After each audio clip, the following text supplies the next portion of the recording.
राजस्थान की बीजेपी सरकार ने सूबे के हर जिले के एसपी को एक चिट्ठी भेजी है। वैसे तो यह चिट्ठी एसपी को लिखी गई है, लेकिन वो चिट्ठी पहुंचेगी लाखों मुसलमान बच्चों के पतों पर, हजारों मुसलमान शिक्षकों के पतों पर और लाखों मुसलमान मां बाप के पतों पर। फरमान जारी हुआ है कि सूबे के हर मदरसे के हर प्रबंधक, हर शिक्षक और हर बच्चे का पूरा हिसाब किताब दर्ज किया जाए। मतलब थानेदारों को मदरसों के दरवाजों पर डंडा फटकारने की छूट दे दी गई है। बीजेपी के एक विधायक को शक है कि मदरसों में देशद्रोही पलते हैं।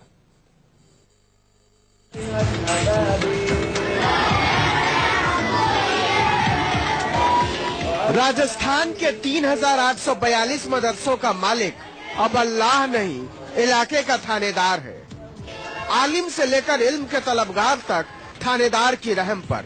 हत्यारों, लुटेरों, बलात्कारियों, उचक्कों को नहीं संभाल पा रहे तो अब मदरसों का मुख्तार बना दिया है थानेदार को। चलिए बताइए मौलाना, कितने बच्चे पढ़ते हैं? बताइए कौन कौन पढ़ाता है? बताइए क्या पढ़ाते हैं आप? बताइए कैसी सोच रखते हैं आप?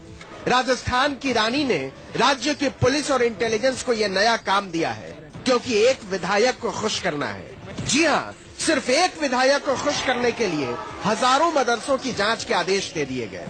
क्योंकि मामला पुलिस से जुड़ा हुआ था नहीं, ना हम अपराधी है, ना कोई हमारी संदिग्ध गतिविधियों में लिप्तता का कोई मामला सामने आ रहा है। पुलिस ने जो बिंदु तय किए हैं, हमें उन बिंदुओं से खास तौर से ऐतराज है।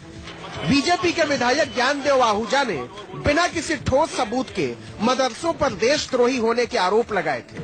मजाक ये है कि मुख्यमंत्री वसुंधरा राजे ने बिना देर किए इन आरोपों पर अपनी रजामंदी की मुहर लगा दी और राजस्थान के थानेदारों को मदरसों के दरवाजे पर खड़ा कर दिया।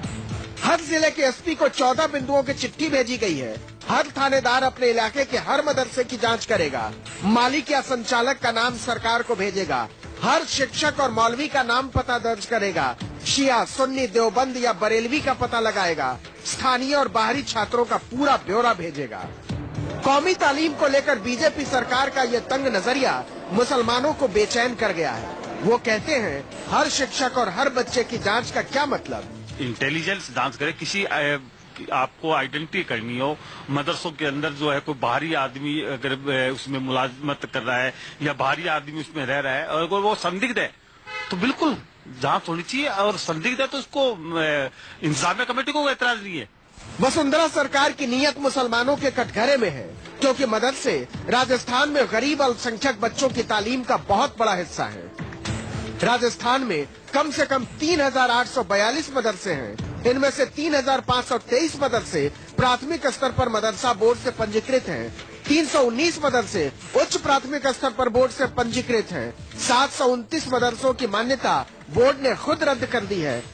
सरकार के मुताबिक कोई 1,000 मदरसे गैर पंजीकृत भी हैं।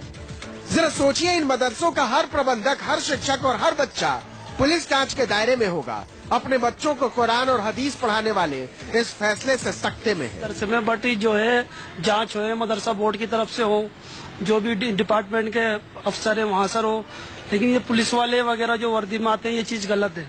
उसे बच्चों पे भी इफेक्ट गलत पड़ता है, गलत रुझान जाता है, डिमोटिवेट होता है बच्चे। अगर पुलिस यहाँ अंदर आएगी तो काफी इफेक्ट पड़ेगा बच्चों पे भी और यहाँ आने वालों पे भी काफी असर होगा।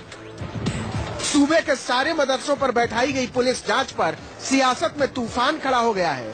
कहा जा रहा है कि जानबूझकर मुसलमानों की कौमी तालीम पर पिछले दरवाजे से हमला बोला गया है। तबलीग जमात जो है वो कोई प्रतिबंधित संगठन नहीं है।